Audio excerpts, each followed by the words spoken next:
Good morning, this is LemonWire. My name is Jonathan Callahan. Thank you for joining me today, and we are here live, or at least recorded, with Mina of Mina and the Wondrous Flying Machine. Hi, I'm Mina Koehane, and I play, well, my band is Mina and the Wondrous Flying Machine, and I play with a few other bands in town as well. I play keys and I sing. Thanks for having me. And thank you for coming. We're going to pick your brain a little bit today, just see what it is behind the music and what it is that drives you to perform. So I guess I should ask you the most basic question that any artist is going to get asked, which is what got you into music? What made you start? I grew up in a musical family, so it was always part of, my everyday life. And so my mom plays piano and guitar and drums, and like a little bit of drums, and she played. She's from Korea, so she played in an all-girl rock band in Korea. And my dad played drums. He was a jazz drummer in New York, but then he joined the military. Oh. And that's where we met my mom. And so, we had, a piano in the house. We just started playing when we were kids, my sister and I. Then, yeah, even if we weren't taking lessons, we would still play. Okay. And then, I did enjoy piano lessons, but it was like you learn your song, you get a gold star. And so my mom had all these like Fleetwood Mac and Elton John books and stuff, so that's what I would kind of like zip through. And then joined band and all that. And then I started playing in a prog rock band in high school, which is kind of how I got into that sort of vibe. Yeah, I actually noticed a kind of prog vibe when I heard you perform. Yeah, a little. Was the complexity and the way it built made me think of some of like the early 70s prog rock bands. Yeah, I think it's just because we do a lot of like odd meter time or time changes and like, a few jazz chords here and there, that sort of thing. Yeah, well, I was actually, there was a question I was meaning to ask you about that specifically. Listening to your music, I actually find it a little difficult to compare to a lot of the other jazz rock outfits that I'm aware of, especially, I guess, Steely Dan would be the example in most people's minds. You're a lot more of the hot school than they are. I feel like they were influenced a lot more by like the cool school. And I was actually wondering, who are your biggest influences? So I studied jazz composition in college, and my biggest would be probably Charles Mingus was my guy, but then also this jazz orchestra, jazz composer Maria Schneider, and she has this jazz orchestra, and it was the first time I'd heard like so many different colors, and it's just this like really visceral, beautiful music. She studied with Gil Evans. And Bob Brookmeyer, but she totally does her own thing. So musically, that was kind of my thing. Songwriting, I didn't get into listening to real songwriters until later. Like, I get a lot of Joni Mitchell, and I didn't even start really listening to Joni Mitchell until like a few years ago, and she's amazing, and I love her. But I think the Joni Mitchell Mingus record was the first record I heard of hers. They did a... I was not aware of this. They did a cooperative record with each other? Yes, he was dying. Well, he was in the end of his life, and he had been writing like some melodies that he'd send to her and was like, hey, I think you'd be good on this, because she had been doing some jazz stuff, Pat Metheny and working with all these people, and she would pick some and she'd write lyrics to it, and they were collaborating on some of these, and then he passed away before the record was finished. Or before they were finished, so she had written a few other things as well. And then on that record, she has Jaco Pastorius playing bass. Wow. And he pretty much owns that record. But yeah, it's they work together. Wow. Well, yeah. I mean, many people consider Pastorius to be, if not one of the best, maybe the greatest bassist of the 20th century. It always depends on what your parameters are, Exactly, and even more on who you ask. Right. Songwriter stuff, I want to say like one of my biggest influences was Peter Gabriel. I hate to say that, but... Hey, I love Peter Gabriel, so you're not going to get any flack from me on that. Yeah, it's like, because later it was like, oh yeah, Paul Simon's amazing, and all these other like songwriters, you know? But as far as like songwriting and stuff I would listen to, I just like gobbled his stuff up when I was younger. Well, I mean, I actually would say that that jives with my impression of your music. Your lyrics really do have kind of a Gabriel feel to them, and they don't have the same sort of Tin Pan Alley feel that a lot of other songwriters do.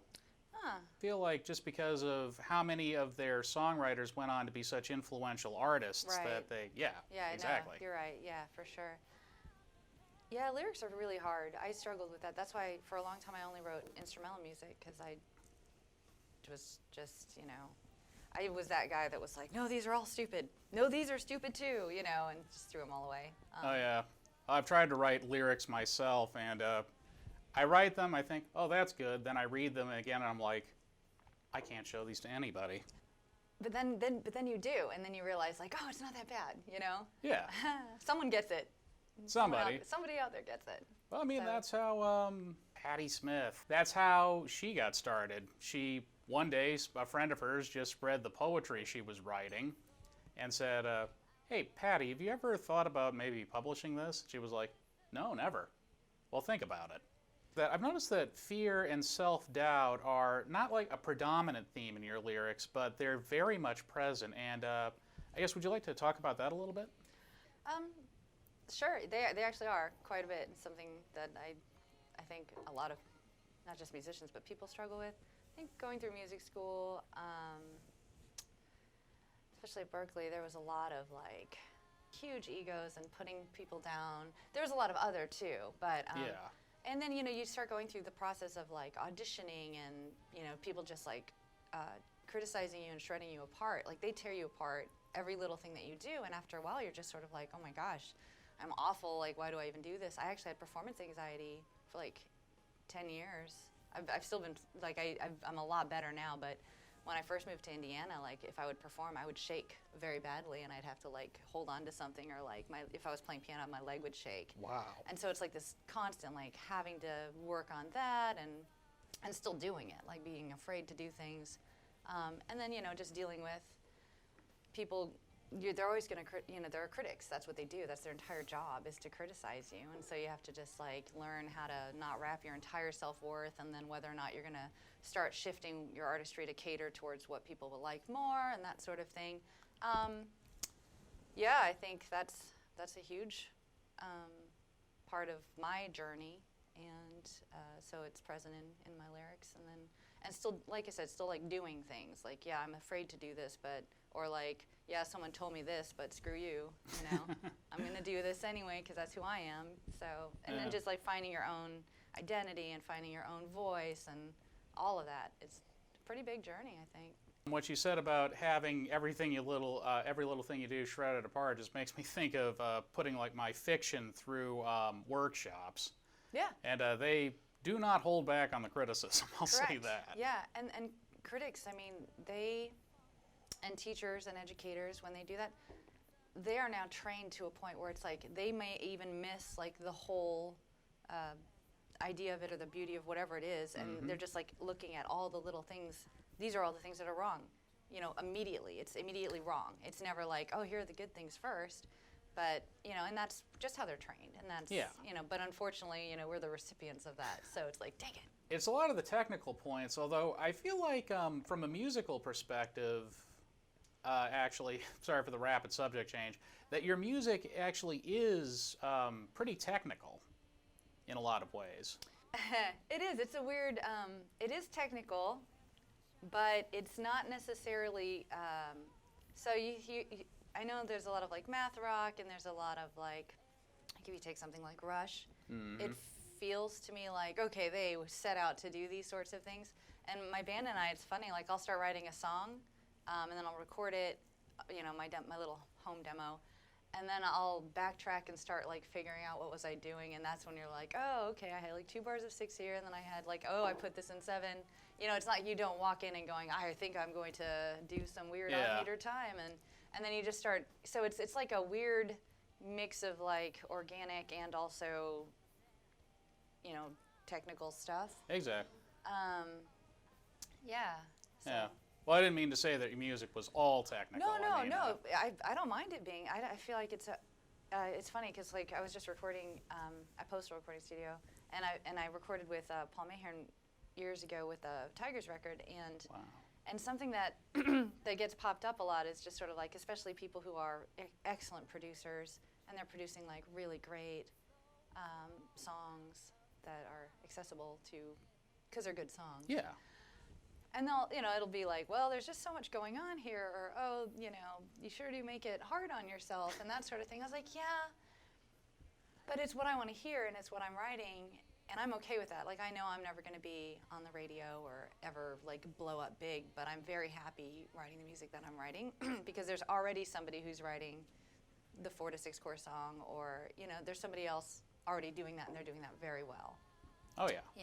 Well, and I feel like the discipline that you show with your music, do you think that you can trace that to your prog rock roots? I mean, like King Crimson, they're kind of almost notorious for that kind of thing.